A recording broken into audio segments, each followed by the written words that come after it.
बैठक में क्या? आज गरीबनाथ मंदिर में मंदिर न्यास समिति की बैठक हुई। उसमें समिति के अध्यक्ष मिहिर कुमार सिंह सर थे और बाकी सदस्य भी वहाँ उपस्थित थे। मीटिंग में समिति के द्वारा यह निर्णय लिया गया कि जैसे पिछले कुछ समय से बहुत विवाद हो रहा था वहाँ पे और काफ़ी शिकायतें प्राप्त हो रही थी कि कुछ लोगों के द्वारा नाजायज़ वसूली की जा रही है और मंदिर का माहौल ख़राब किया जा रहा है, जिससे जो भी भक्त आ रहे थे उनमें असुविधा हो रही थी। उसको लेकर के समिति के द्वारा निर्णय लिया गया कि एक हैं वहाँ पे अभिषेक पाठक और एक शिबू पाठक, दोनों को 2 वर्षों के लिए मंदिर प्रवेश पे बैन कर दिया गया है।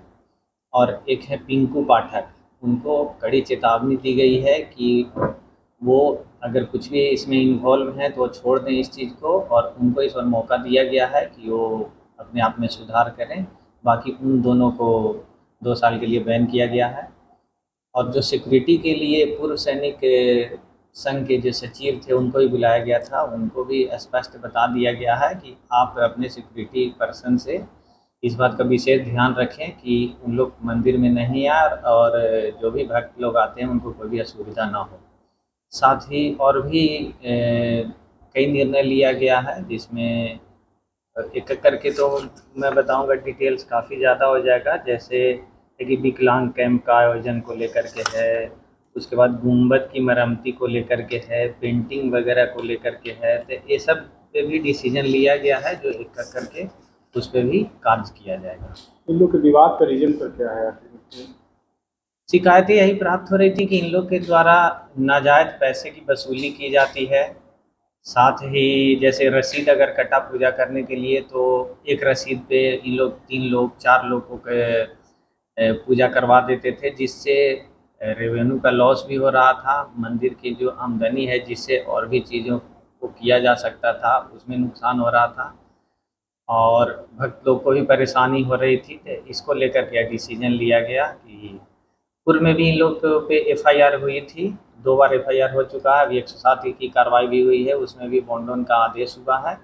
अगर उन लोग के द्वारा बॉन्ड ऑन में कुछ किसी तरह की समस्या की जाती है तो फिर उन पे वारंट भी जारी होगा और उस पर आगे कार्रवाई की जाएगी। पहले भी तो रोका गया था इन लोगों को मंदिर में जाने से पहले। तो पहले समझाया गया था, इनके द्वारा नहीं माना गया है। अब स्पष्ट उन लोग को निर्देश दे दिया गया है कि अब मंदिर में नहीं आए, अगर वो आते हैं तो उस पर कानूनी कार्रवाई की जाएगी। पूजा पाठ नहीं करवा सकते? नहीं, पूजा पाठ नहीं करवाएंगे, वो मंदिर प्रवेश पे ही उनको बैन कर दिया गया है। कोई नोटिफिकेशन या लेटर उटर इशू आज तो बैठक हुई है, इसका प्रोसीडिंग हो जाएगा और उसमें स्पष्ट ये रहेगा कि उन लोग मंदिर में प्रवेश नहीं करेंगे। इनको पाठक के अलावा और किसी पर नहीं, यही 3 लोग मेन थे, तो उसमें 2 को बैन किया गया, एक को कड़ी चेतावनी के साथ सभी इस बार मौका दिया गया है कि वो सुधारें।